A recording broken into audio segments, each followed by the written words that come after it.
Hi, I'm Ralph Preston. Every Tuesday, we have these Stroke Buddies, Stroke Survivor Support Group meetings, and we focus on recovery and science. And today we have Luke Alley with us, and Luke is a doctor of physical therapy, works a lot with the stroke community. He's also involved with his public wellness project, as you can see on the screen. And today he's going to give us a little presentation, and then we're going to have a little discussion. So feel free to chime in. And thank you, Luke, for taking the time to come share your knowledge with us. And you can take it away when you're ready. All right, Ralph, thank you so much. Does everything look okay from your end in terms of seeing my screen? Yep. All right. So I really just want to start by, branching off of that, thank you to you, Ralph.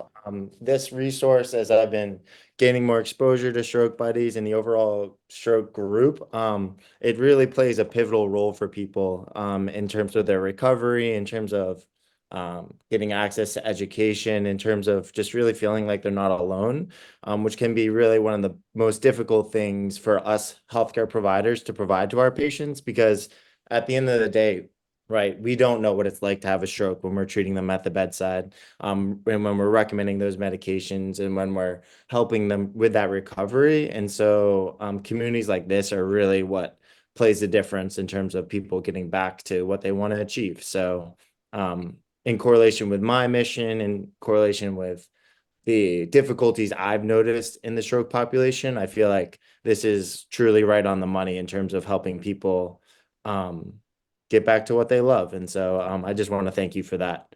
It's very powerful. So going into a little bit about what we're going to be talking about today.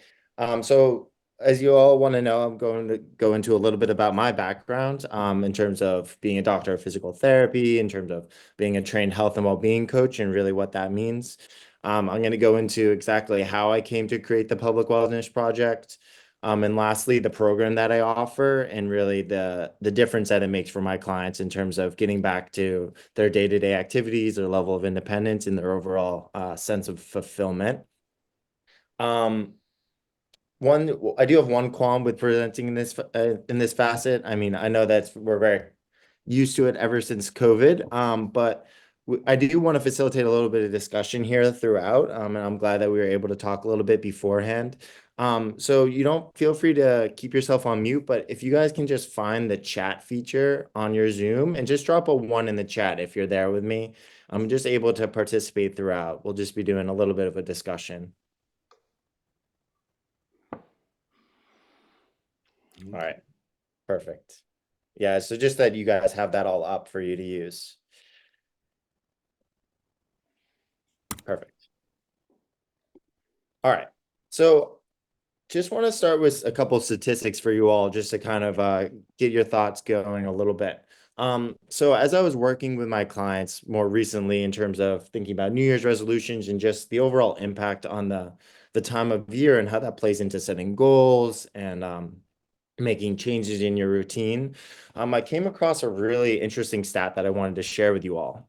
So this 20% on your screen refers to the number of New Year's resolutions that are fitness-based, so fitness, exercise, physical activity, that make it into February. So only 20% of the people that say, oh, I'm going to go to the gym 2 times a week, 20% of the people that say they're going to walk more, they're going to start running, they're going to get back to doing the stairs, even in their phase of stroke recovery. Only 20% of those goals actually make it into February. So that's really a truly strong example of the impact that your routine plays on what you do day to day.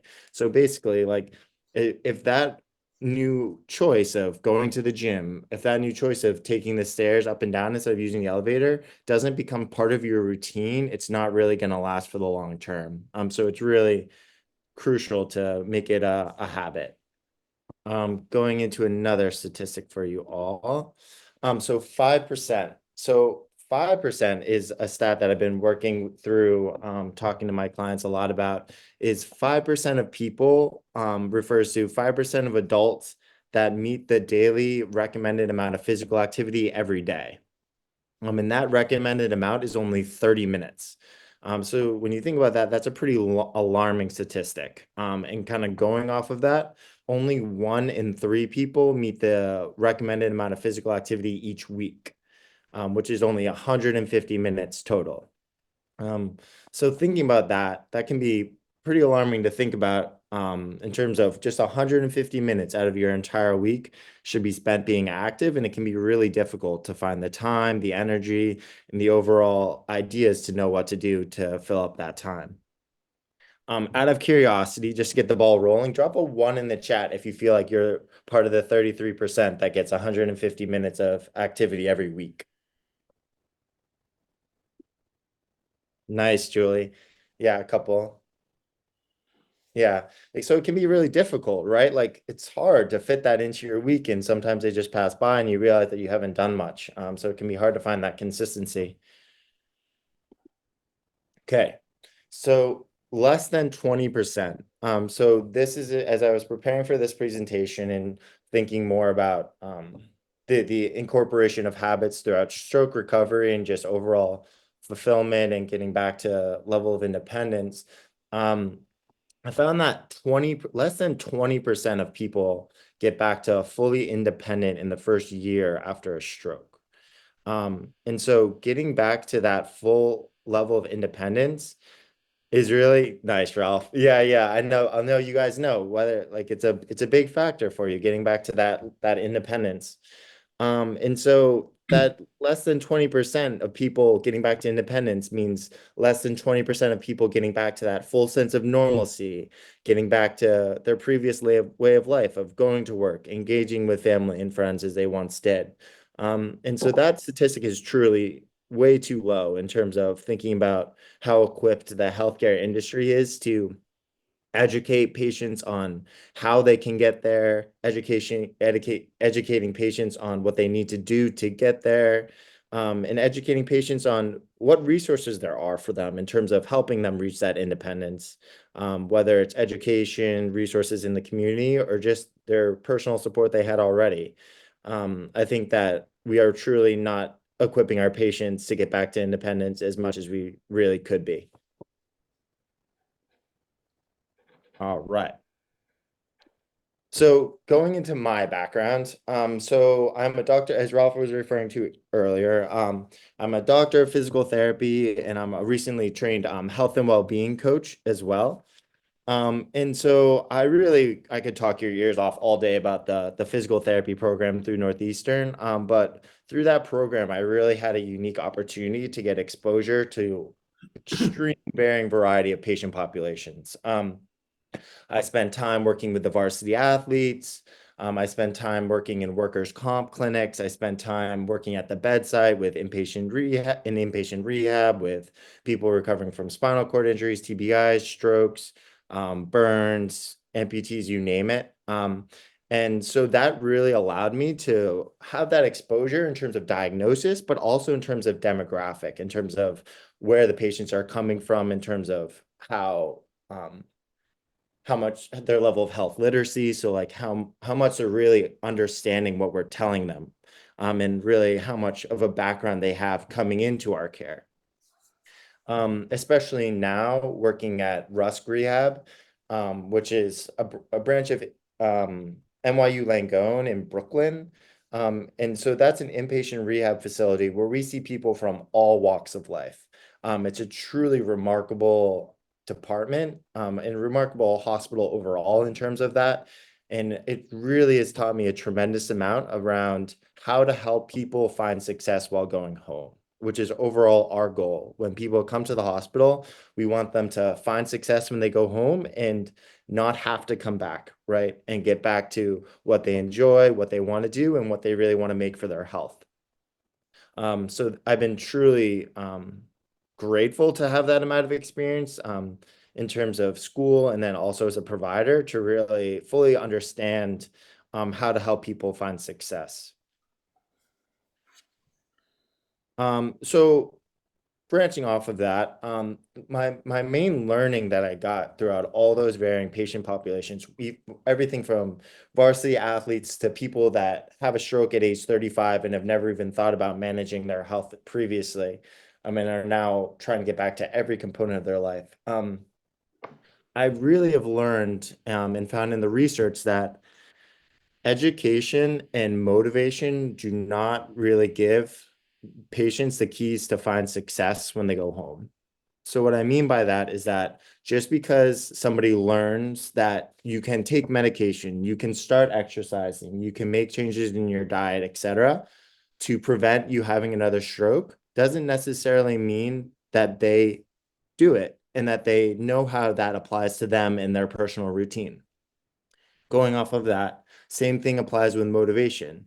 Just because you have a huge stroke and you are now motivated to never go back to the hospital and you really want to get back to hanging out with your friends, your family, going back to work, going back to the things you love, doesn't necessarily mean you understand the stepping stones to get you there. And I'm sure that that's something that you guys can resonate in terms of people in your circles and really having that success when you go home. Um, and so that's really branching off of that point where I wanted to pursue that continued education with getting trained as a health and well-being coach. Through that education and that background with working with my patients and helping them in that way, I've really learned and worked on the skills of helping people integrate the education that they receive through the healthcare system, applying it to them, and then finding success once they go home and long term. And so that's really the gift that I've gotten through that program, and really the difference that I've noticed in my clients in my program that's really helped them find success in a little bit of a different way than just your regular discharge from the hospital. Just a question, Luke. Yeah, Uh, sure, Mindy. it's Mindy. On your screen, which is very nice, but there's also a clock on the screen. It says 1 minute and I was just wondering what that clock is. Oh, Is it supposed to be there? no, I appreciate that. I could not see that.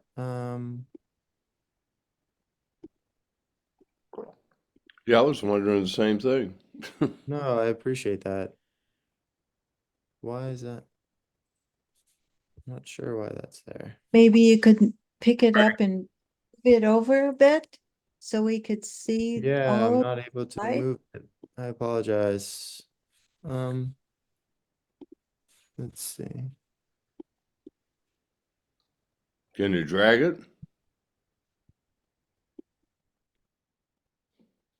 No.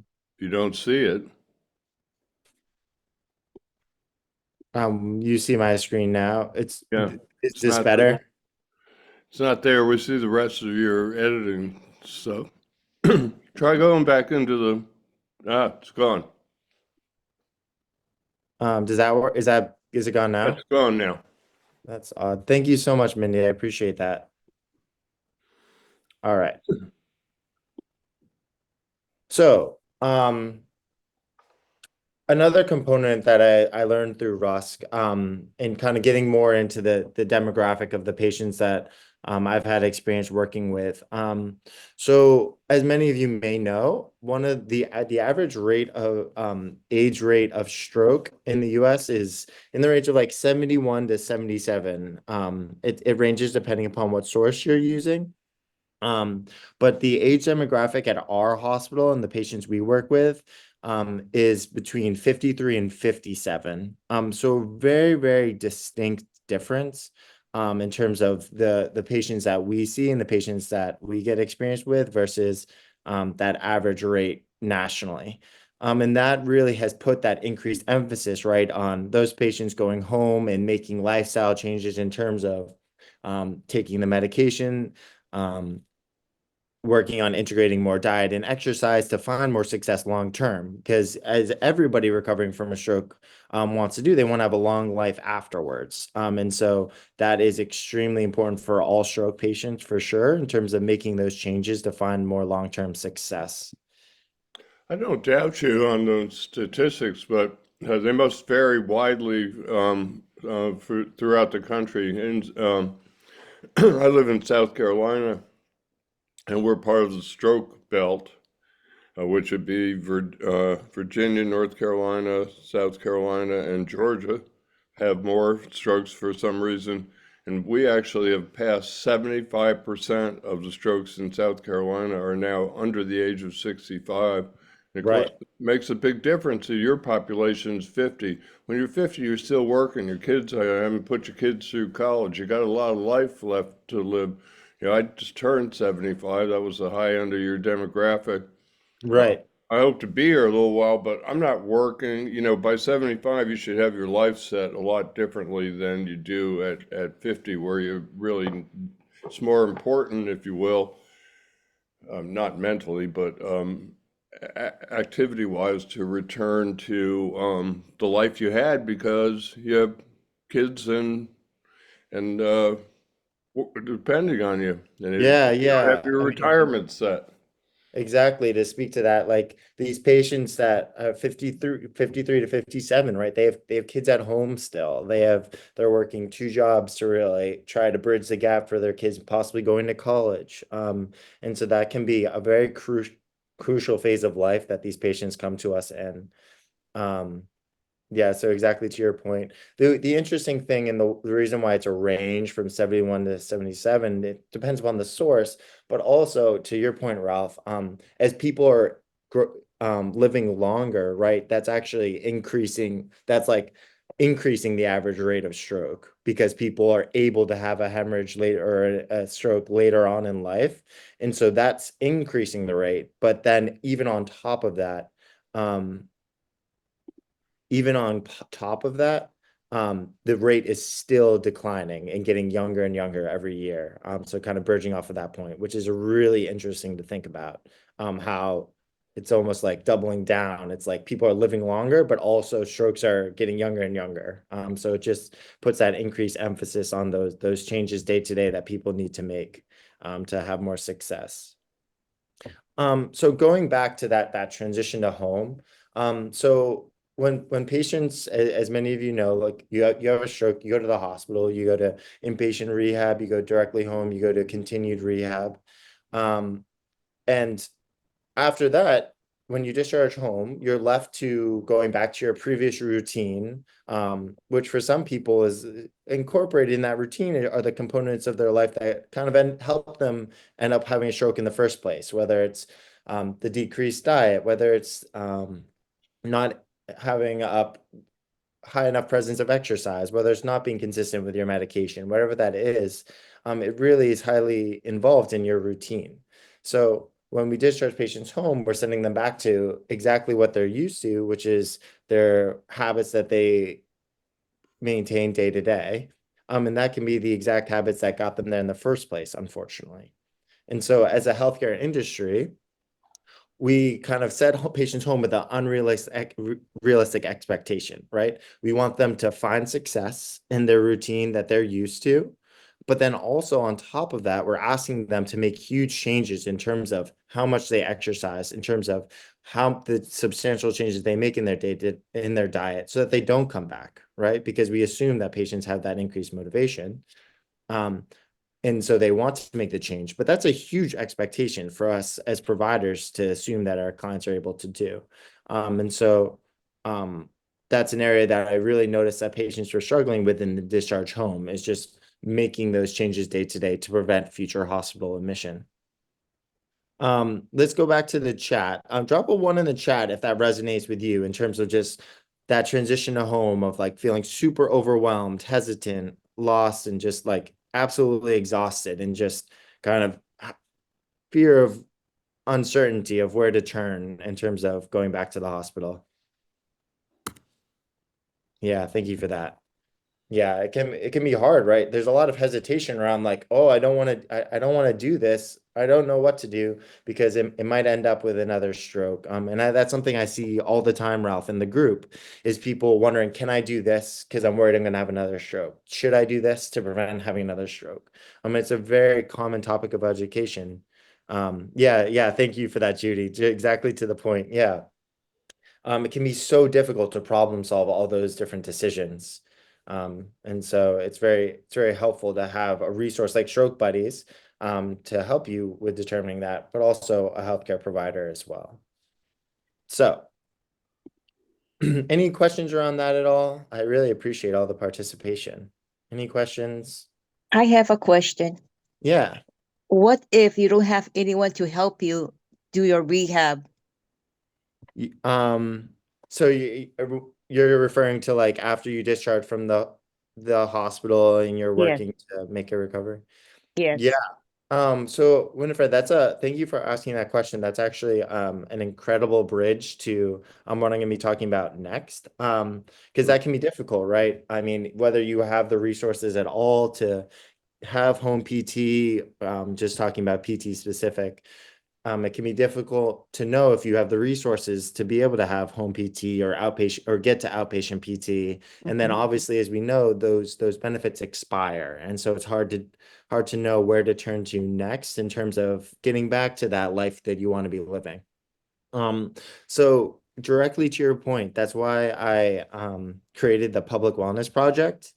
And so my vision and my mission for the program overall, but the business overall, is to help people achieve that vision that they have for their health. So when people want to get back to work, hanging out with family and friends, even achieving the goals that they had prior to the stroke. Let's say, for example, to make it simple, that you wanted to run a 5K prior to the stroke, and now you feel like you're having difficulty walking. Well, that goal can still be achievable, even though you didn't accomplish it prior. You can rehab back and then eventually accomplish that goal. So partnering with those people that have those aspirations to help them achieve that goal, but then continue, as I was just alluding to really take their health where they never thought was possible before, through that continued partnership and in assisting with that rehab. So just to kind of give you a general overview of the program I've created. So there's three primary components. There's the path, the partnership, and the ownership. So the path consists of those action steps that me and my client create together, that lead towards that longer term picture that they're trying to achieve for themselves. And this really helps them have confidence in just the actions that they're taking day to day and knowing that it's really helping them achieve that long term goal. The really unique components of the program that are a little different than the traditional healthcare industry are really the partnership and the ownership. So the partnership is really that continuous support that my clients have along the way to be able to problem solve adversities as they arise, helping them continue forward with the education that they need to get along the way, and really helping them stay the course and having that continuous form of support, as you all know, is a crucial part of your rehab. Just to really help you get there, as Winifred was referring to, just helping that continued support. And the last component is really what my clients receive, and that's that ownership over their health. So really taking pride in those accomplishments that they achieve along the way throughout their rehab and their bridge back to their sense of normalcy, helping them know how to problem solve adversities as they arise, helping them know who's in that corner in terms of what providers are helping them, what family members are helping them, and really who should they turn to when they need to problem solve different things that inevitably do pop up. Overall, my role throughout the program is to really make sure that just my clients have the tools to be successful, whether that's education, whether that's programming, whatever they need, and really helping them understand the importance of what they're doing and really helping them see that their daily actions and the changes they're making in their routine have impact on their long-term health and their overall function day to day. Because that's really what everybody wants, right? They want to get back to that sense of normalcy of what they felt like prior. They want to be able to do what they want to do on their own when they want to. And so that's really getting back to that ownership that I really feel like every patient leaving the hospital wants to get. They don't want to have to rely on other people. They want to be able to have that control and that knowledge for themselves. Any questions on that as I bridge into a little bit more about the program? Yeah, sure, Ralph. I would just say one thing to Winnie and to everybody, and that is, it's funny because when I was talking with Julie the other day, we discovered that we both use the saying, the cavalry's not coming.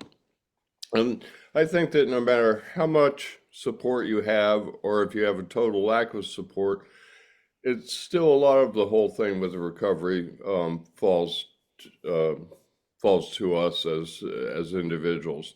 And I think that is one of the biggest mistakes that stroke survivors make is that they look for solutions outside of themselves, either through devices or through other people doing it for them or magic bullets or whatever. And I really think it falls to us as individuals. So Yeah, that was yeah, completely. To, 2 cents. to to that point, Ralph, like one of the biggest learnings that I got through the coaching program that I have been implementing into my care is that people usually have the strategies and the knowledge to make the change. So like they know what form of exercise they want to do, for example, but it's the barrier is just trying to figure out how to incorporate into their day-to-day and trying to see what value that education really holds for them personally.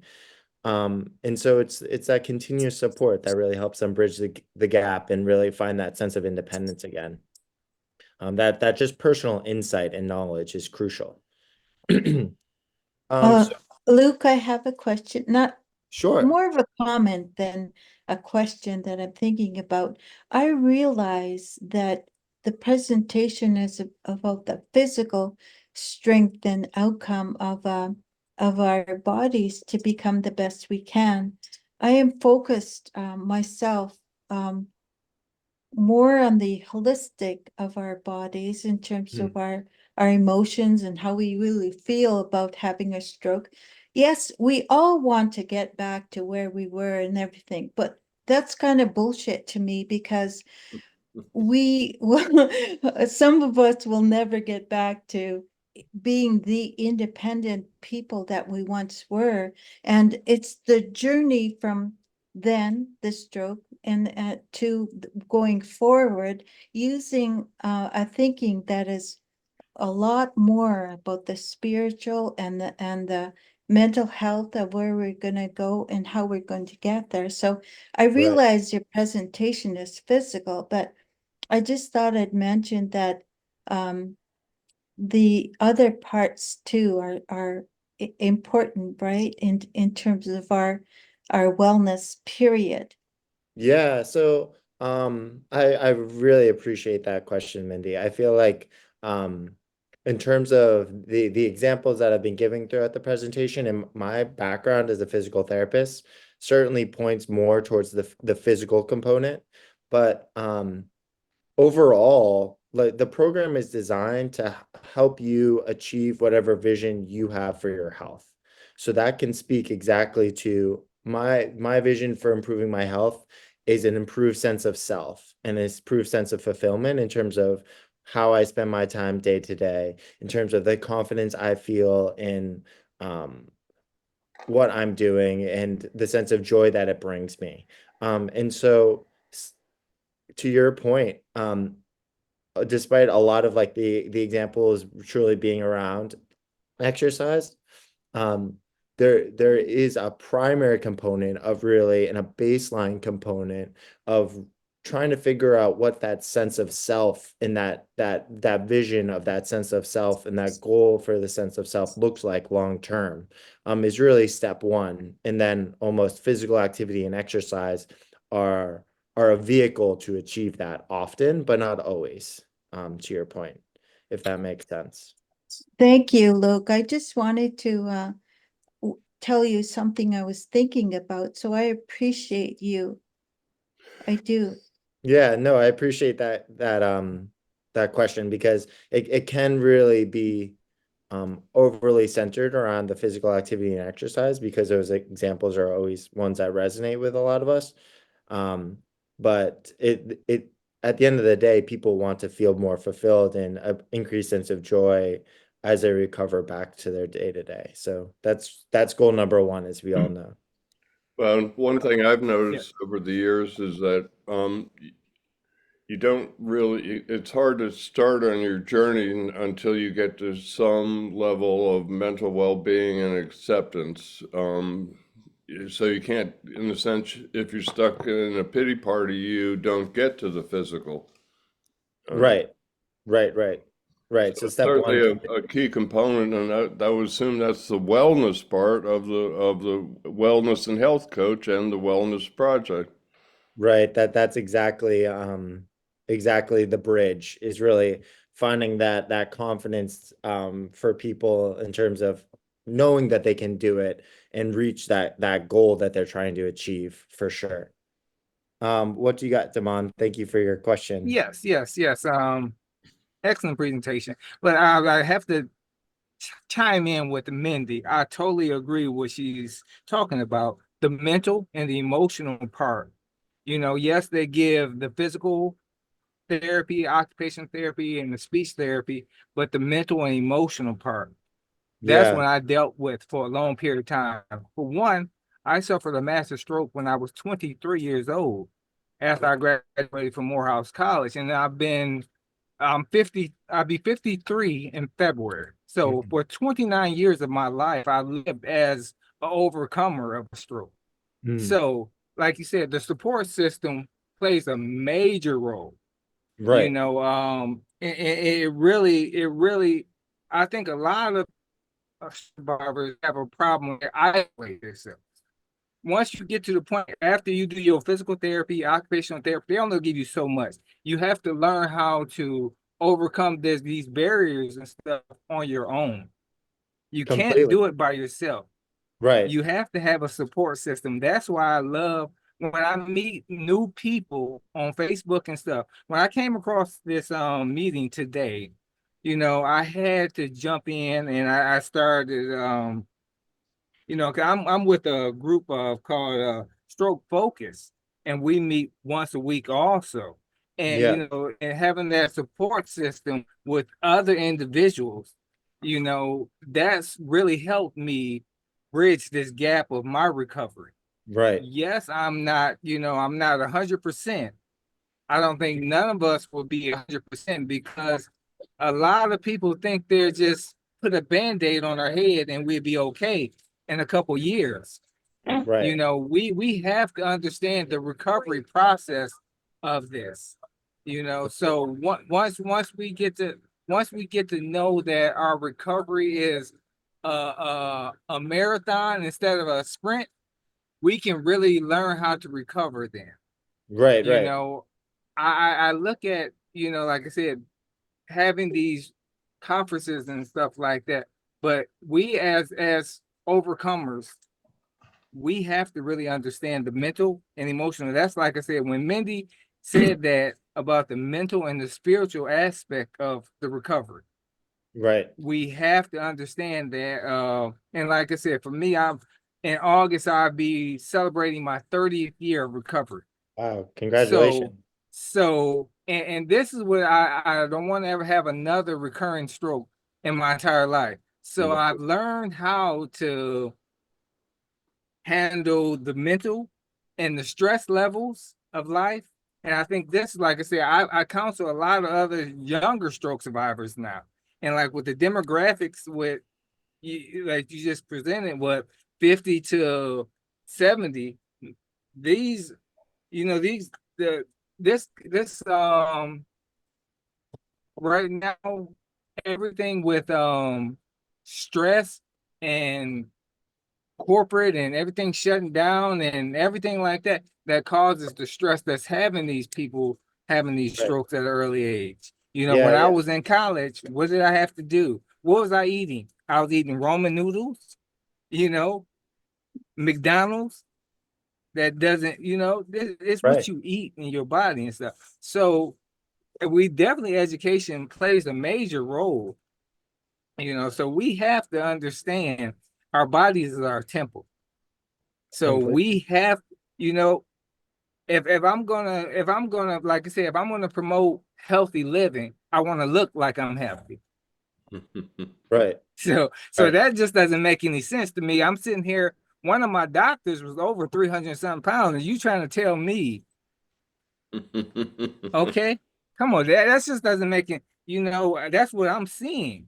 Right, So, right. and this is like I said, we have to. I did a documentary on my life story, and I use that documentary as a tool to help other stroke survivors. Mm. So, this is like I said, having these groups where we can access and just provide hope for people.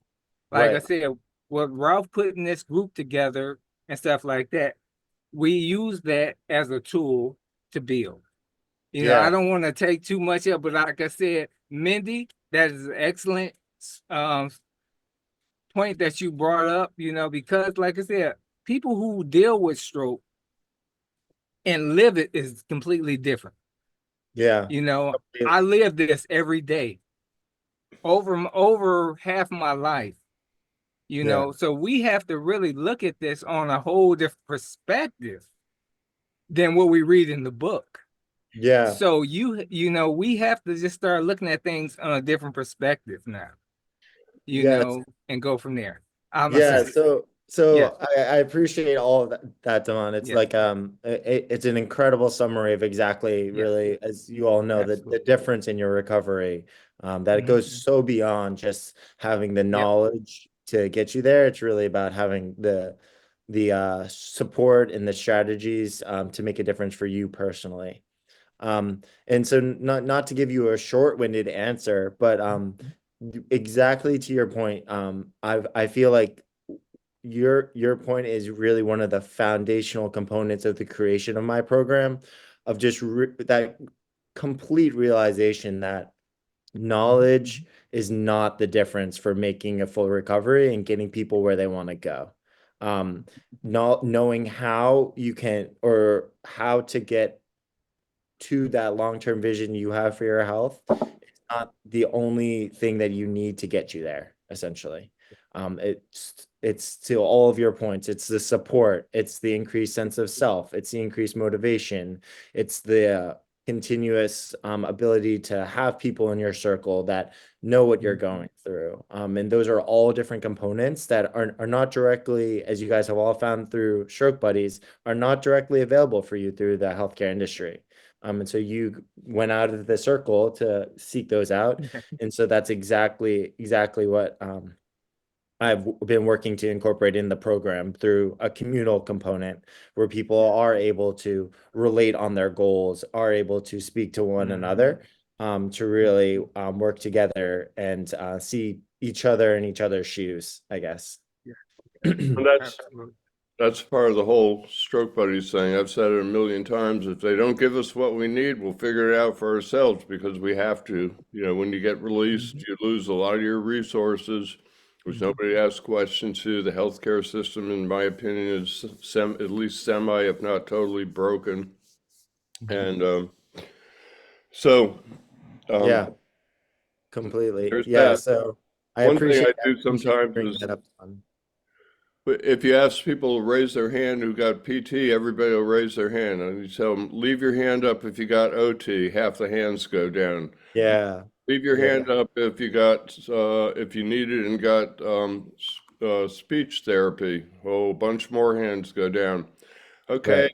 leave your hand up if you got any mental help or mental counseling. No hands left. No hands. Yeah. Yeah. Yeah.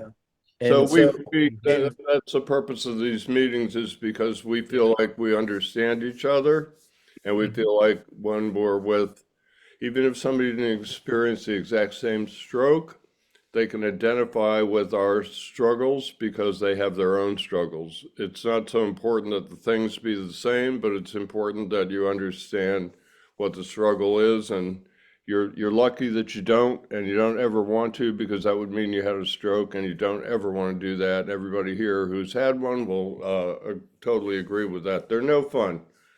yeah. No Yeah. fun. Yeah.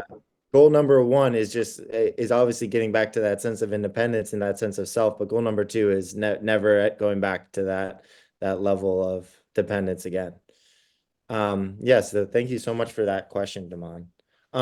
So kind of to that point, I really want to talk just about the outcomes and just the changes that my clients experience throughout the program, and like kind of what they're left with I guess to put in simple terms.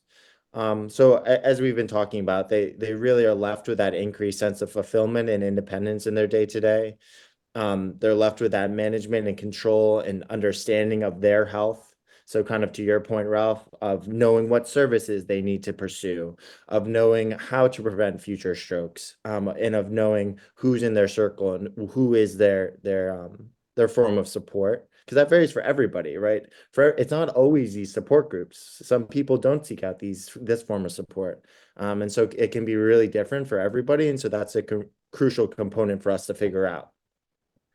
And really that daily sense of direction of knowing what your goals are for yourself, your health, knowledge of how you want to get there, and that motivation to achieve that long-term picture, whatever it is for you, whether it's just that increased sense of joy of feeling more peace in your day-to-day and how you spend your time, whether it's getting back to those strength goals or those exercise goals that you had prior to the stroke. Whether it's just getting back to making a living for you and your family. And so knowing how to get there and knowing what is in your control is a crucial component that my clients leave the program with. So moving forward, just in terms of the public wellness project and my program. And so currently the status is that I work with clients directly through interaction like this and engaging with clients through networking and referrals from the bedside. Also, there's some goals in the works for integrating the service for at the bedside. So imagining if patients, when they leave the hospital, are referred to this service so that they can have somebody in their corner to help them bridge the gap, to help them make the changes in their routine to find more success, both short term and long term. And so that's really the just to kind of give you guys all the background of that, just because I know you guys can really see that as you guys experienced your stroke and or whatever health complication you're coming to the group with. You can see that could be a role that the healthcare industry is truly missing in terms of helping clients with making those changes day to day. I'm going to pan to the chat really quick because I see some questions. Barry, do you have I see I have lots of questions. You want to ask one of your questions? Sure. I came in a little bit later because it's in the middle of a meeting, but I assume that the path is about fitness goals, medical history, motivational tools, etc. When you work into the partnership, are you providing like educational links as well? Are there links? How often do you text people? I mean, do you get in touch with people in between sessions? And what other kind of resources do you provide during the partnership? And what are the if there are motivational tools, if like, good job or that kind of thing, is there a way to actually represent that, or is it just what you say, or are there other, like, I don't know, like blue ribbons or something, or just like, yeah.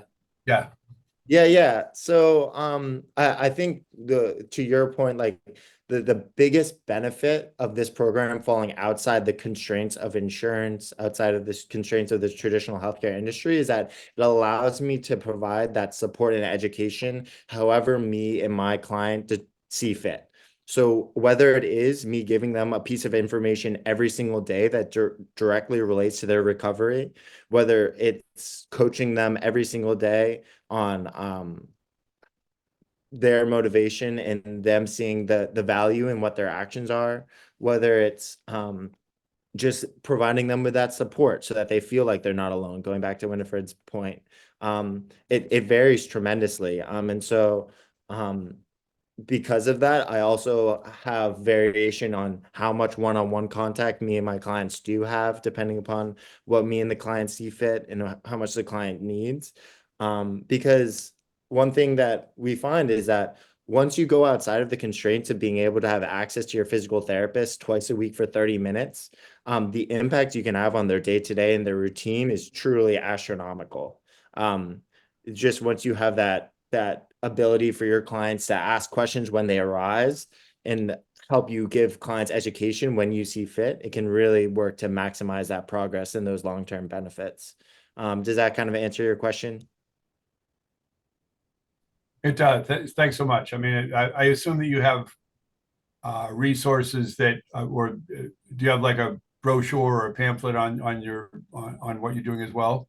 I mean, can you Yeah, say? so there's a lot of information on on my website. It's the publicwellnessproject.com. Okay. But I do have a continuous presence on Facebook and Instagram primarily, just to continue to provide patients with resources around what the program exactly entails and who really it's applicable for. Okay, sounds great. Thanks, Luke. Appreciate it. Yeah, yeah. Judy, fantastic question. Do you want me to expand on that, or do you feel like I answered that question with what I said previously about the integration at the bedside? No, the question was why, you're talking about your program at the bedside. Yeah, yeah. Okay, well, the question is, but why don't the hospitals offer your type of program? That is the question completely. It's a phenomenal question. And I think that it's one that we should demand an answer for. Well, why don't you approach the hospitals with your type of program as something they may implement?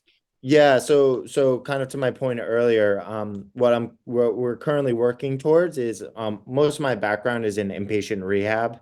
I've been in have had experience in like 4 different rehabs, some of which have been like super prestigious in terms of like Spalding Rehab in Boston and Rusk in New York, and some other ones in Colorado. But that's really the target for implementing this program, and what I'm working towards implementing it at Rusk, doing like a trial where patients do have access to this at the bedside and do go home with a referral.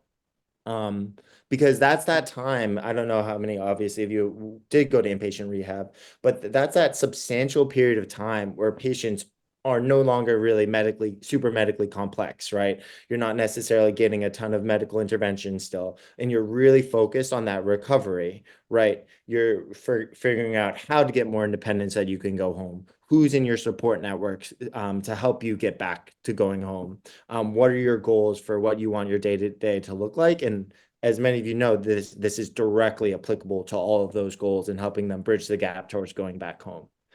So that's really the target right now, and that's what I'm working with right now with some physicians, primarily just in inpatient rehab.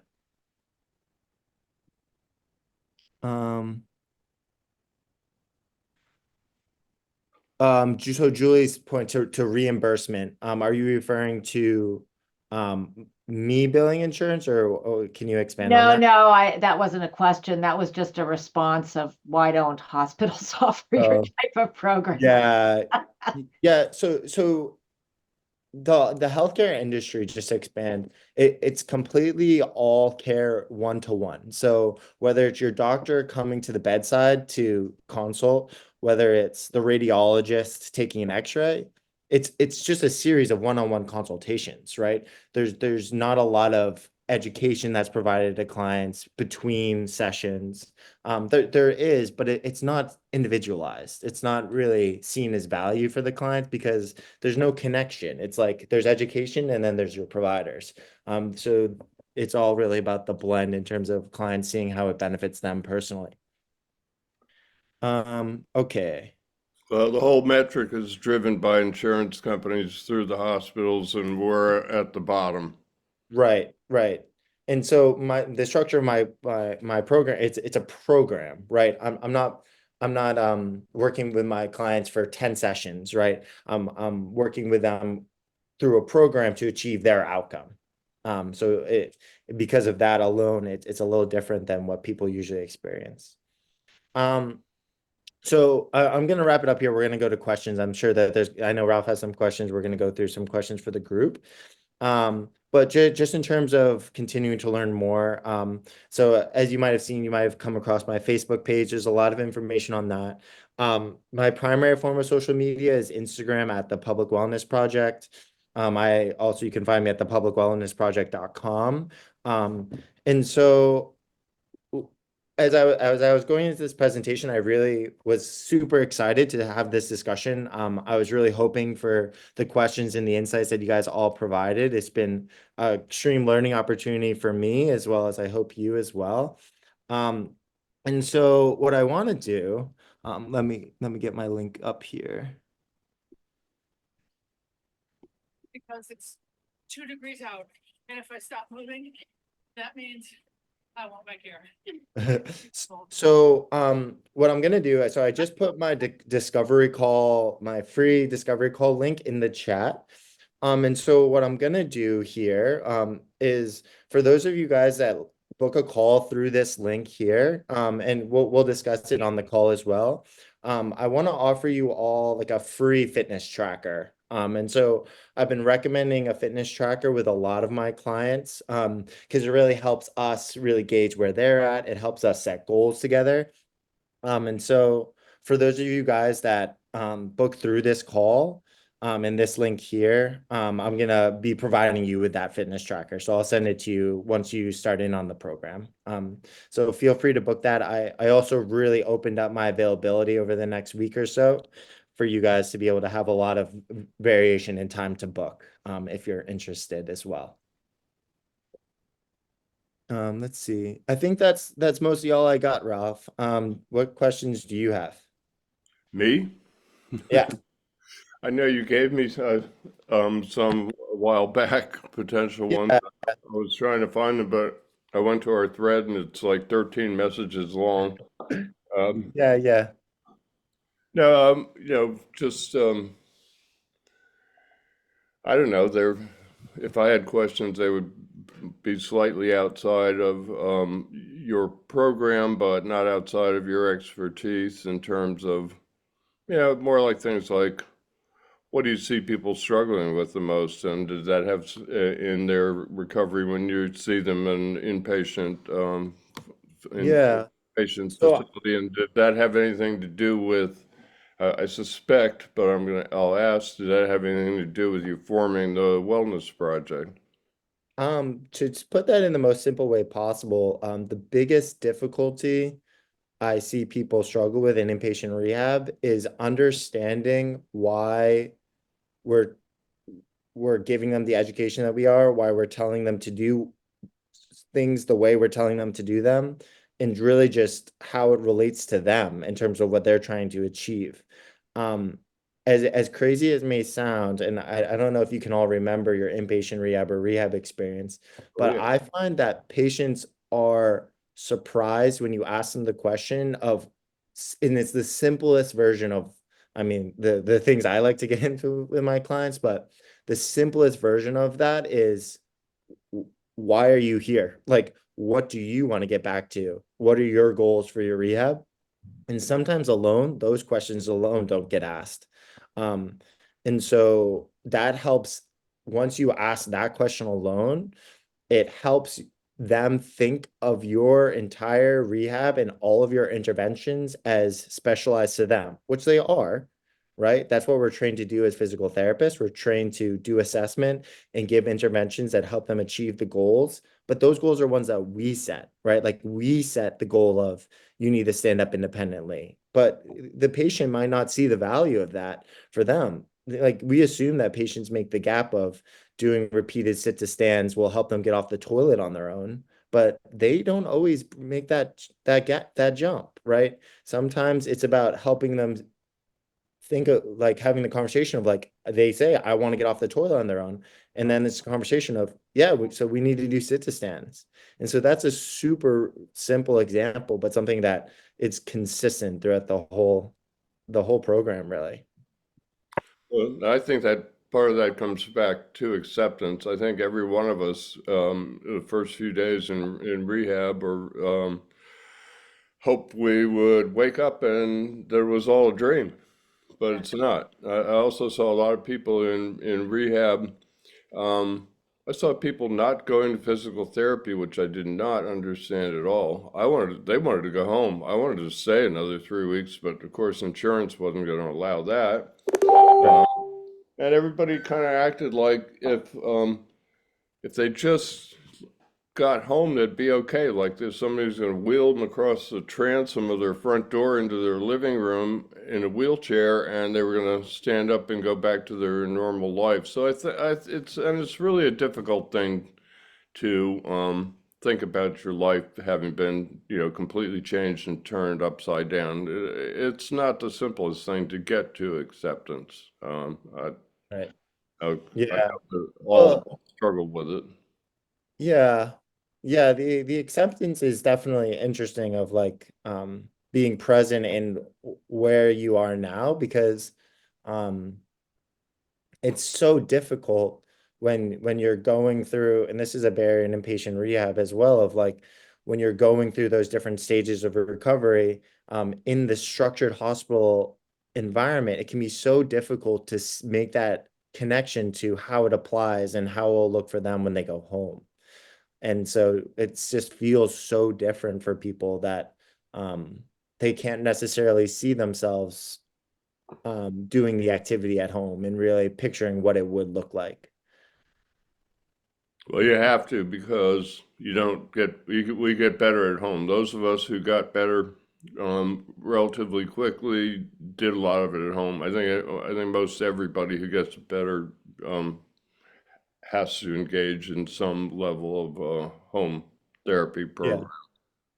Yeah, I would say that nobody, I can say, I think confidently that nobody goes home back to what they see themselves being able to do, what they see their life, think their life should look like. Right. They're no matter what, even if you're going home mod I, completely independent, like no cognitive impairments, there's still some vision there of like, what do you want to make for yourself? Right. Um, Even if it was the same goal that was prior to the stroke. People do have that vision for themselves that they want to achieve. Kind of like going off of that. So most of my background is in stroke, and so I was super excited. And this program is really at the root of it, designed for people with recovering from a stroke. But it's also applicable for, just kind of going back to my previous point, anybody that has that like increased sense of a vision that they want to achieve for their health, whether it's going back all the way to like being somebody that isn't managing their hypertension, their high blood pressure, isn't somebody that has to manage their diabetes. Just anybody that has that vision of what they want their health to look like and what they want their sense of self to look like, is really exactly right in the wheelhouse of this program, in my background. Well, I always tell people, um, try and find out the cause of your stroke if you can, because sometimes they don't know, and then to take action to prevent having another one. That's the biggest thing you can do for yourself, because you got a lot, we have a stroke and we got to become our own physical therapists, our own patient advocates. We got to learn PT. We got to do PT at home. We got to go to lots of appointments and stuff. And so you got a pretty full plate. And the last thing you need, and it's not always possible, that's why I say if you can in both cases, is to get that cloud of potentially having another stroke off of from following you around over Right, like a cloud. right. Yeah. That's the goal is, right, to feel like that's in your control. And so the first step to feeling like you have some impact over not having another stroke is knowing what those changes you need to make are in your routine and what education you do need. Well, Um, it's hard to feel like you can move forward if you've got that, you know, cloud shadowing you. right. That massive sense of unknown. Uh, Right. if I had another question, I know the answer because you've said it to me privately and you said it before we hit the record button, and that would be, would you be willing to come back and share some of your DPT knowledge in terms of your stroke experience and recovery? Because we sure would love to have you back doing that. Yeah. I would Oh, love to really cover the whole scope of the bridge from inpatient rehab, and when people come feeling like they never theoretically could go home, to really reaching those longer term goals that they didn't even think they could achieve prior. I really, yeah, I would love to. Well, while you said, knowledge isn't 100% of the solution, I feel very strongly that knowledge is power. And Yeah, I think if you have, the more knowledge you have about your situation and what to do about it, the more focus of an approach you can take. And I think that focused approaches generally have better outcomes than yeah. haphazard approaches. Yeah. Education is the entry, I would say, the entry criteria to making change. Absolutely. Um, Kind of, I think to your point, I think you'd appreciate that. One thing I've noticed also in the healthcare industry is that we are fully equipped to provide clients with all the education they need. It's just that there's a barrier between the education we're providing them and how individualized it is to the client, and how easily understood it is, and how easily they are able to incorporate it into their personal day-to-day. There's some mismatch in that, and that's exactly what I'm hoping to provide. Well, and I would not argue with you, but I would add additionally that, one of the things I said you get thrown at you is you have to become your own patient advocate and learn how to navigate the system. And the most important thing about that is back to the cavalry's not coming. You got to be looking out for yourselves. You have to learn how to work the system, because they're not automatically giving it to us, or Julie wouldn't have a book to write. And Yeah, no, it's true. so you You have have to to know learn, who's in your find it corner. and get it, and take care of it yourself, because the cavalry is not coming. Completely. Yeah, it's true. You're really up to your own devices to finish the rehab, Right. for sure. Especially when you run out of insurance, and you will run out of insurance. It's not a matter of if, it's a matter Right, of when. right. So, Mindy, do you have any questions? I really appreciated yours earlier. I'm curious if you have any further thoughts. Well, the only one that I could add that I was thinking about is that with physical therapy, you cannot stress enough the importance of it on its own merit. It's very important, Luke, and I appreciate the information today, because anytime we have these jam sessions like this, they're so good for overall reminders of where we need to be, because we do become complacent. We do become in a position where, oh, I'll do it tomorrow. I'll do it tomorrow. I feel more energy tomorrow. So these kind of sessions are valuable, and they have a place. It's so important. And I thank you for that today, Luke. They're reminders. Hey, don't be complacent, and get up Yeah, and move. Keep moving. It's right. important. Yeah. No, I appreciate you saying that. I think it's important to have the reminder that there are things you can do to make the most of your day to day, and you do have power and control over what you want to do. It is in your control. So I appreciate that reminder as well. I would say Julie had a question, but she raised her digital hand. Yeah. First, she raised her hand, and go ahead, Julie.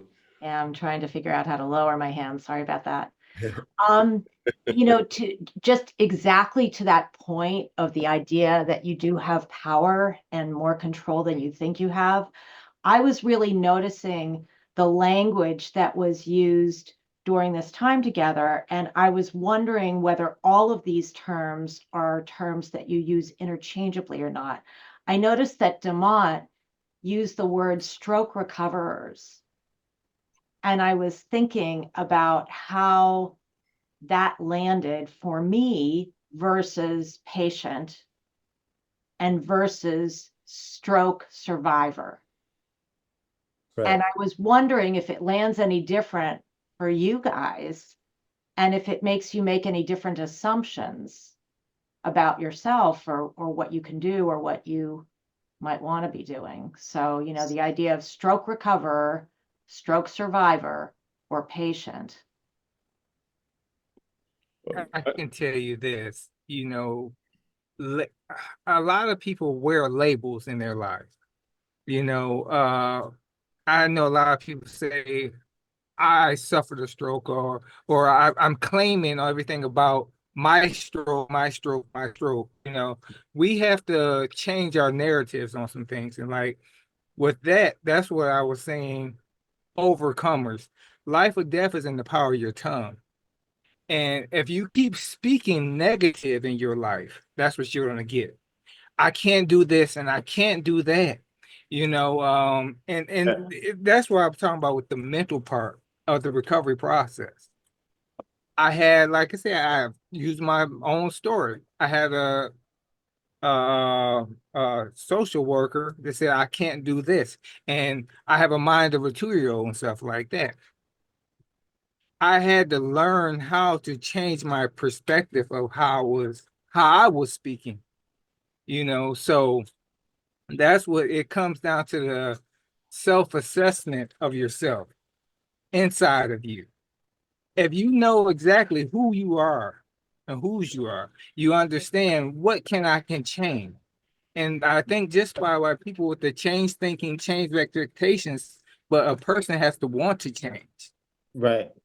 I don't want to have anybody in here to say, well, I can't do this and I can't do that. Yeah. This is, like I said, recovery is a marathon. It's not a sprint. So we have to start looking at things in a whole different perspective. I'm 29 years post-stroke, 29. And, you know, that's a long period of time in people's life. I'm 53, and my goal is to make it to 100. How do you do that? But like I said, for me, consistency. You know, even with certain days, I don't want to get up and move and stuff. A body, I always think like a body in motion stays at motion. A body at rest stays at rest. If I'm just sitting here, how is that helping me mentally and emotionally? Right. I won't be able to move, period. Right. And this is where a lot of people, you, even if you know, I went from a wheelchair to a walker to a cane, and I was driven to do that because I had, like I said, I had a support system, but it was up to me also, because nobody's going to give us or help us to do anything. So that's, like I said, with the mental part, we have to say, all right, I needed a coach also. So where's those coaches that's helping these people to overcome this? Right. That's where I came with the title, Overcomers. You know, we have to learn how to overcome this. And life is a battle. And if we don't want to fight for it, because nobody's going to give us anything, or we're not going to hit the golden ticket that we're going to recover like that. And Right. I always, the people that's in my groups and stuff, I tell them, you're not going to be back 100%, period. Like even like on a car, when that engine is broken, and even if you repair it properly, it's not going to operate properly like it was. You can put a new timing belt or whatever and stuff like that. That car will still not operate to its full potential like it was before. So we have to wrap it around our head. I know I won't be the person that I was when I was 23, walking across that stage from Morehouse College and thinking that I was going to be the be all of be alls and stuff like that. So I have to learn how to adapt to change and Right. adapt to the new person. You know, like Ralph is not the same person that he was after, you know, his stroke. You know, and this is why I tell people we can't put a Band-Aid on our head and think we're going to be okay in a couple of months. This is a lifelong transition for us. Completely. You know, still and this, think- like I said, having the support system. Yeah. Yeah. Yes. I still think you can work on being your own new be all and end all. Absolutely. Absolutely. Absolutely. And Sorry, I had to that's get that in. part of it. Yeah, and that's the part of it. You have to learn how to adapt to the new you Yeah. know? And if you don't know how to adapt to the new person that you are now, it's going to be a long road. And I think, Yeah. like I said, just like a computer have a factory reset, we have to hit our factory resets on our life and say, okay, let's make some only- difference and changes. Mm. Yeah. Yeah. I'm really heartened by the power in the language you're using, because this idea of being a stroke overcomer sets the goal in the language. And stroke survivor just means you're still alive. It doesn't mean you've made necessarily progress from there. And patient means you're still under the care of somebody else, their problem. Means you're still at the bottom of the heap. It's funny. Exactly. So I never liked that word, and then you have a whole thing about it, and so I really don't like it now. Thanks a lot. Yeah. good. Yeah. Just to your point, Damon, I think that it's interesting to think like the two entry criteria for going anywhere in your rehab, right, are reflection and insight of like what works for you and what do you enjoy. And then also having that vision of like what do you want to achieve? Like having that you had that vision of I want to be walking without that cane. And so knowing what that picture that you want to create for yourself looks like is crucial in terms of going anywhere. But the I think language isn't helping us, and we need to change the language so that it leads with the strategy and the goal, and that will change everything. It's amazing how much that changes everything. Right. Like I said, life or death is empower your tongue and what you speaking over yourself. I never, never wanted a person to say, well, I can't do this and stuff, Yeah. Yes, it probably, I always think, like I said, the nursery rhyme, the tortoise and the hare, we will eventually get there, so, and just like I said, with the sprints or the marathons, sometimes we have to just slow roll it, and it's like I said, the mental part, and it's okay, how long that's going to take or whatever. I've learned when I was in the hospital, I was in the hospital for 4 months. I did a lot of thinking Yeah. and putting things in real perspective in my life. Like I said, I watched seasons change. And I didn't ask for this, but I know that it gave me a purpose and a plan to help other people and provide hope for people.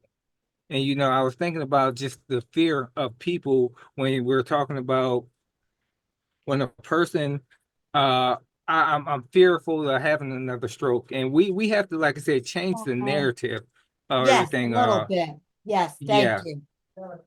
So we have to I mean, look at some things and look at how fear kind of robs us, and how as it's like I believe, in the spiritual, background, fear is like false evidence appearing real. So we have to look at that and say, I can change, he can change that type of situation in our life. So I like I said, these last 29 years of my life, I wouldn't change anything of what I had to endure and stuff because it gave me purpose to help other people. And I think this is what we need, like I said, having these groups on Facebook that I know people that's reaching out and seeking hope and help from people. Right. But we have to be the ones to bridge these gaps. And like I said, with the hospitals and everything, even like I said, I was on the board of directors at American Heart for when I was in Michigan. And it was just like, that was an opportunity, when I was lobbying in DC for the TPA, you know, if I, like, I wish, that I would have had that resources like that with the TPA for a lot of people who probably had that, in 1995, they didn't have that for me, so research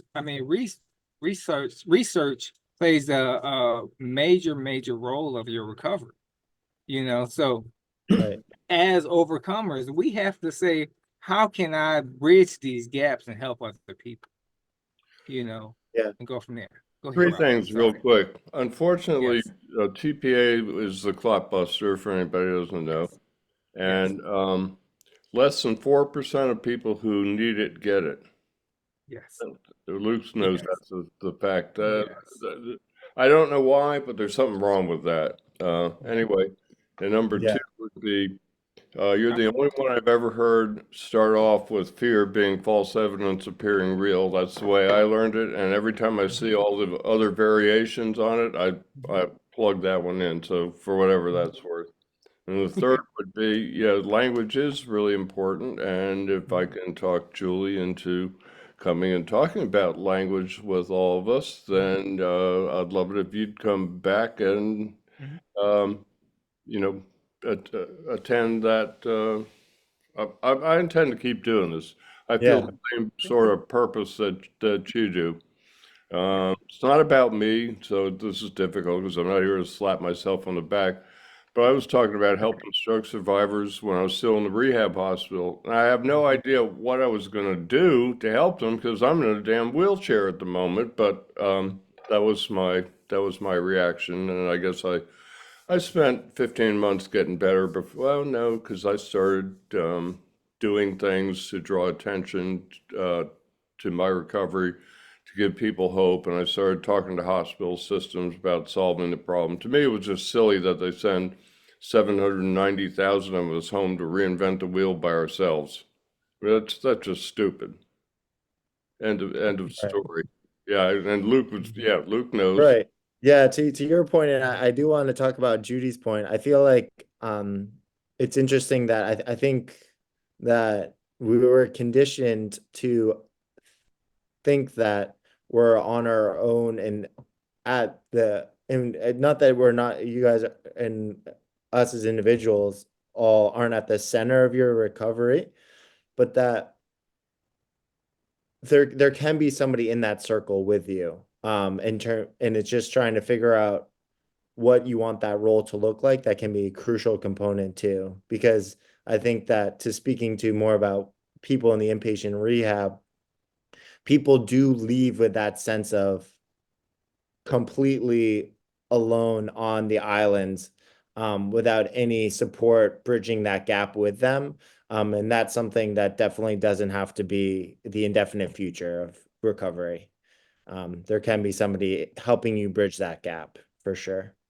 It's also an interesting phenomenon. You get home. I've talked to a number of people about this, so I'm not just speaking for myself.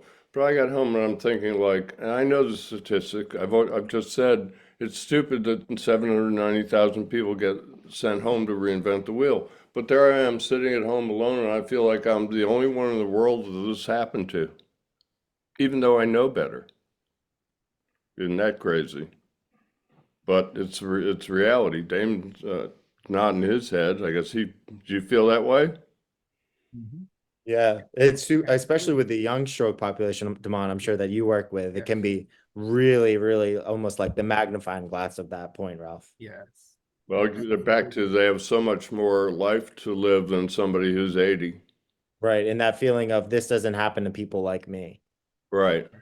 Well, I had mine. It's applicable for everybody, for I, sure. I was a vegetarian.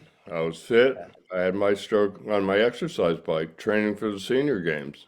Yeah, And exactly. we hear this a lot. The elusive they, somehow need to figure out why stroke is happening to younger and younger people. I don't know how you go about that.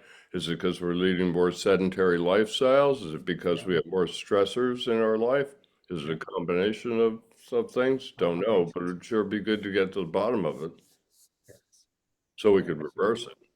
Absolutely. Yeah, it is It a all truly depends on alarming how much you statistic. really want to recover from your stroke, you know, because if you're gonna sit around and say, "Oh wow, I gotta wait another day" and all that, it's never gonna happen that way. So it's a matter of yourself being motivated to do what you want to do and get to decide what can you do. And then another thing is it depends on your attitude. I think attitude makes a lot of difference whether you're going to recover or not. You know, All the granted, you're not going to recover 100%, but at least, you know, up to 80, 85%, you might recover. You don't know that until you try. Right. You get nothing much you don't try for, and there's no time like the present. So just do it. I Yeah. see Completely. posting in the groups, oh, I got into rehab and I start 2 weeks from Friday. And I'm going, like, you have like 19 days that you could be working at home. What are you going to wait? No, don't wait. And I have to figure out, back to language, I've had to figure out how to say things like that in a way that people will accept it, because you can't just go, what are you, a dumbass? You're not going to, what are you going to, you're not going to do anything for 19 days? Because people see, you know, so they'll shoot the messenger. So if you want to, Damon, I'm sure that you've run into this too, that you have to make sure that the language that you're using is going to be received properly by the people you're trying to help, or you don't get through to them. They get out the gun and shoot the messenger. Right. Yeah, exactly that timeline. Like when I do work with patients at the bedside, just consulting as a physical therapist, I talk to them exactly about what's their 2 week plan. So like where do you want to be after 2 weeks? Like let's set a realistic goal for that 2 week duration when you go home, because it usually, to your point, is exactly like 2 weeks, whether you're waiting to get to outpatient PT or you're waiting to find consistency in your home PT. So it's about finding success over that 2 weeks in terms of what do you need to do every single day to to be the picture that you want to be at the end of that period. Well, I think that makes a lot of sense, Luke, because I think that when we're sitting there in the wheelchair trying to figure out what the hell happened, that it's really hard for us to look beyond a week or two. So, you know, coming up with a 1 year plan, no. Right. And just like I always preach, set short-term goals every day. Every day, set short-term achievable goals. Why? Because you'll achieve them. Well, first of all, it goes to Winnie's point. You'll get up off your butt and, you know, do what you need to do for yourself. But when you set short-term goals and you achieve them, success builds on success. And Right. and success is motivating. So, you know, if you're doing working on corner push-ups and you've made it to 10 and one day you make it to 12, what's the goal for tomorrow? Doing 10 again, not 13. Because you Right. set yourself up for failure. And if you make 11, hey, that's a victory, because the day before it was 10. So yeah, Right. it's, you know, this would be interesting, Julie. So isn't this a version of the language or the narrative that you tell yourself? I think it absolutely is. I think the portion that I am focusing on are the labels that we use, because the labels are at the top of the pyramid and they're the first thing that we notice, and they're sort of the first goalpost that we go through. So I totally agree with you. I mean, language throughout really matters. But those labels are the things that we use again and again and again. They're what we say to ourselves over and over, and they become things that we habitually just take in. I mean, even the word rehab is an issue. Yeah. It's Yeah, an that's issue. definitely a very unique component of that analogy that people make between, oh, you're like, even in the acute floors, that after like you're in the ICU and people are like, yeah, I'm going to refer you to rehab. Right. As if it's a noun, Directly. as if it's a Right. noun instead of a verb. Right. Rehab Right. is a And thing you also, do, not a place you go. right. And also with the prior conceptions for most people, what rehab is psychological interventions. And so it's interesting the connotation that that usually instills in people of what that means. Right. How about rebirth?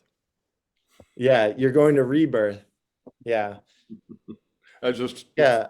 maybe That's it's what not the end all word, but and we're probably not going to change the lexicon in the healthcare community away from rehab. But yeah, Yeah. Well, but you can change it yourself yeah. yes. to yourself. And that's all that really matters. Okay. Yeah. Anyway, thank you Yeah, guys for letting me be part of this. You're all so inspiring. Yeah, Well, thank you I for mean, your thoughts, Julie. truly. I thanks for appreciate coming. all the You've given me a content. new perspective on language. I mean, I knew it was, well, you know from our talk that it was important to me, but I'm seeing even more. I'm seeing more and more how important it is. So maybe we can work on doing something about it together. That's Absolutely. that's why I always say excellent support system with people. You know, a lot of people try to do everything by themselves. Why? You know, when you have a Right. team, you Right. know, why do you think you know, so many of these groups and these members and stuff, you know, it's just like two is better than one. So let's just keep it simple. I think a Right. lot of people just try to just think about me instead of us. You know, Right. recovery is a process that it's really like, to me, it's like a team sport. You know, if you really want to have a support system with people, you know, because I know a lot of people that's sitting in their homes isolated by themselves. They don't have anyone to talk with or anything like that. And that's the scary thing, Right. where, you know, you don't have anybody, like I said, you don't have anybody to discuss anything. I have a group that's coming up, you know, we meet once a week on Zoom. And, you know, I met some wonderful people, just like I had the opportunity. Like I said, Ralph, just thank you for the invitation and meeting Luke today.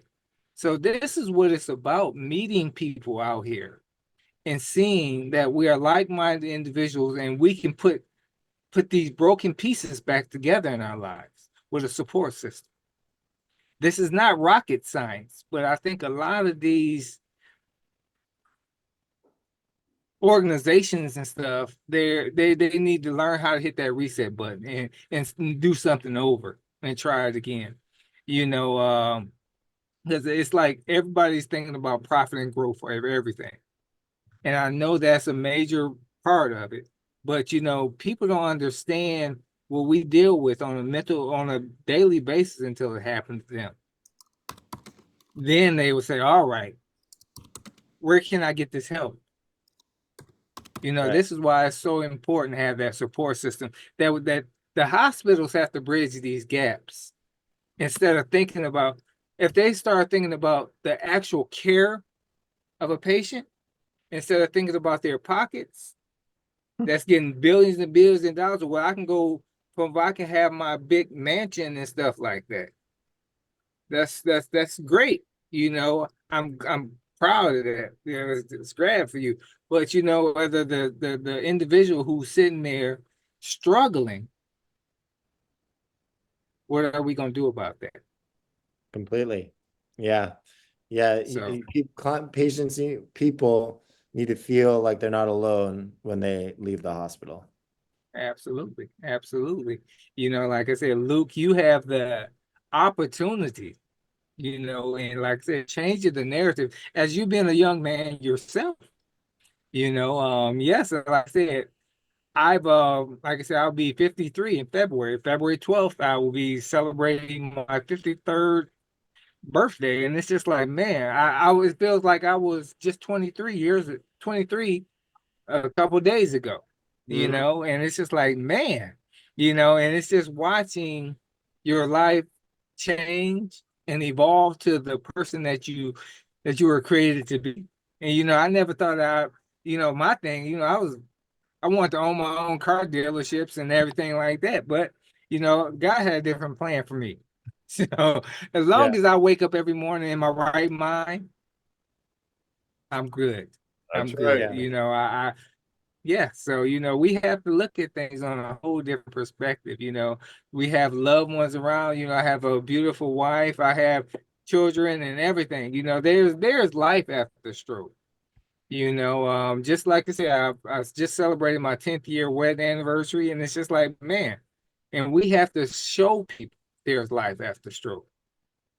So, you know, this, like I said, we have to see it. People have to see it, be able to achieve it, period.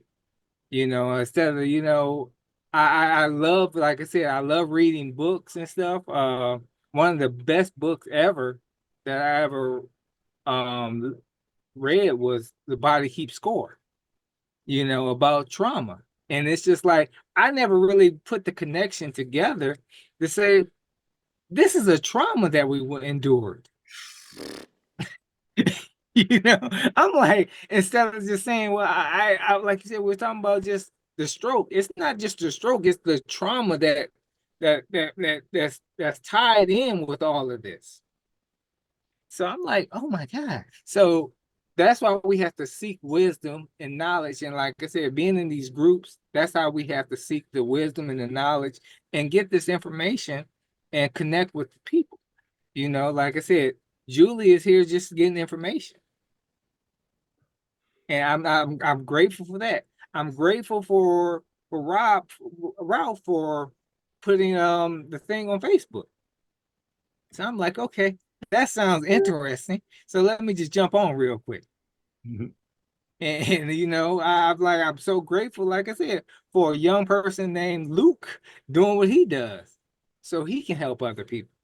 That is our call and our perspective of life now, is just to help other people. So, and like I said, just meeting and having those I want to say having those relationships with people, you know, because you can't do it yourself, you know. So I'm grateful for, even like I said, for Mindy Winnie, and you know, Martha just being on this platform today. You know, we like I said, it's a team approach, and everybody can win. Absolutely. Everybody, Yeah. everybody. Yeah. You don't, to kind of to Judy's point, you don't have to be your own coach. You know, you can find different components of the coach you need in everybody in your circle. Absolutely, Yeah. absolutely, absolutely. Well, I guess I ought to thank Luke and wrap this up. You've been very generous with your time Yeah. Yes. and the information. And for anybody watching out in YouTube land, all of Luke's contact info and links and things will be in the description underneath this video when I post it. And so you can reach out to him if you so desire. And Luke, I thought it was great. I think the conversation we had after was really great. And I look forward to, if you're willing, to coming back and sharing some more of your knowledge with us. Yeah, absolutely. Just for those of you guys listening on YouTube, that want access to any to the discovery call promotion, just because I am really excited about that offer for everybody. So just if you do book a discovery call on the links below, just shoot me the message or the code Stroke Buddies PWP 25. And just so that I know that you're part of that promotion to get that free wearable, because I think that would be great to just help clients make a little more progress going forward too. So it'll be good. Yeah, thank you for your time, everybody. Well, thank Thanks you. for all your insight, Thank Julie. you. I appreciate it. It's been Thank you helpful. all. We appreciate it.